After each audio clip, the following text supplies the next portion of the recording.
Hi everyone, welcome to On the Other Hand. I'm Ariane Zurcher, and today I'm going to be exploring another 1-inch wool applique circle. I hope you'll join me. Don't forget to hit the like button, subscribe, click on the bell for email notifications. I love hearing from you. Leave me comments. If you haven't done so already, I'd love for you to come along with me on my blog. I blog Tuesdays and Thursdays where art and life meet, and I'm on Instagram and my name, Ariane Zurcher. Grab something to stitch with, grab a needle and some thread, and let's explore the creative process and the stitches that we can use thinking out of the box. I'm going to do a ladder herringbone stitch going around, and the ladder herringbone, which I've also seen called the herringbone ladder filler stitch, but Sue Spargo calls it the ladder herringbone. So I'm going to do that on the outer edge of this circle, and that requires 2 parallel backstitch rows. So I'm going to do one on the outer edge of this applique circle, and then I'm going to go back and do the next one parallel to it just inside of the edge of the applique wool. I'm doing this in a silk and pearl and a number 24 chenille needle, and I'm going to use a number 5 weight variegated eleganza to do the weaving between the 2 backstitch rows. All right, so there is the backstitch on the outer edge of the circle, and now I'm going to go in and I'm going to go right into the just in from the edge of the wool applique. And I'm also going to try to match my stitch so that I have the same number.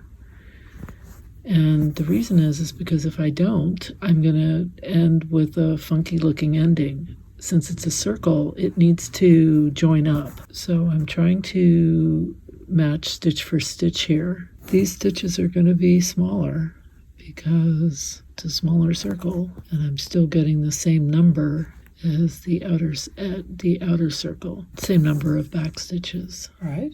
So now I'm going to go ahead and do my weaving. For the ladder herringbone stitch, I want to come below this upper row of stitches like that. Now I'm going to take my needle and I'm going to go down from top to bottom through that upper stitch, and then I'm going to go down below to the stitch right below it from bottom to top. Now I'm going to go to the stitch just to the left. I'm going to move counterclockwise, top to bottom, the stitch directly to the left of this one, bottom to top, keeping this thread to my left. I devoted a video to this stitch, and so if you want to look at it, go look at it in the upper right corner. I'm going to provide that link, and I do this in a number of different threads and thread weights.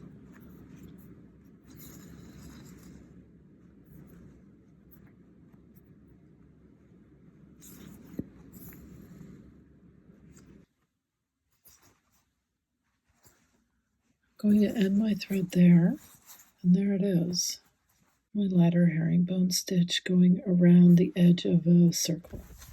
I've done a 9-spoke chalk pencil. I'm using an Aurora thread on an 18 chenille, and I'm going to come up to the outside, and I'm going to go just in, not quite to the center, and then I'm going to come out for my next spoke. And my idea is that I am going to couch these spokes. I'm not sure how, but that's the thought right now.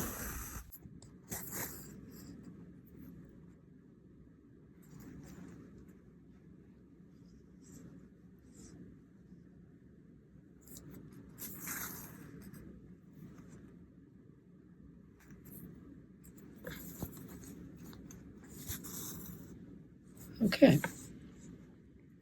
All right, so I'm using a number 8 weight EZM 81 on a 24 chenille. I'm going to come right up just inside the leg here, and I'm going to do 1 couch. Maybe I'll do 3. 1 to the middle, and one towards the inner part. One thing about couching something like this is I don't want to pull too hard on my thread as I couch it because it's going to make these spokes buckle. I didn't pull them very tightly, so they're not taut, they're just kind of lying there. And if I come in with my couching and really pull it, it's going to pull them down, and then they'll kind of bubble around and they're not going to look like they're lying straight anymore. So I'm just being aware of that as I do this. All right, I'm using the number 8 weight EZM35 on a number 3 Milner's, and I'm going to do a series of bullion knots coming out from the center, close to the center. That was 12. Let's see how that works. I think that's fine.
Okay. I threaded up my number 5 EZM19 on a number 1 Milner's, and I'm just going to do a colonial knot at the end of each of these bullions. If you want to see how to do the colonial knot, I did a longer video showing that, and I'll put the link in the upper right hand corner.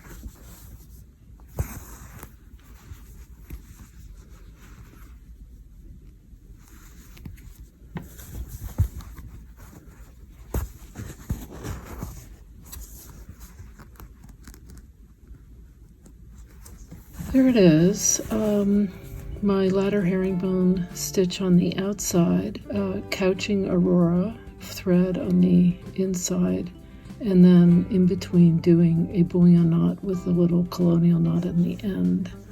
I'm going to leave the middle open. I rather like that. Thanks so much for watching. I hope you enjoyed watching this process unfold as it did. Don't forget to hit the like button and subscribe. Click on that bell for email notifications. Leave me comments in the comments section, and don't forget to check out the description section. I'll leave the links to all these threads there. Until next time, here's to stitching together.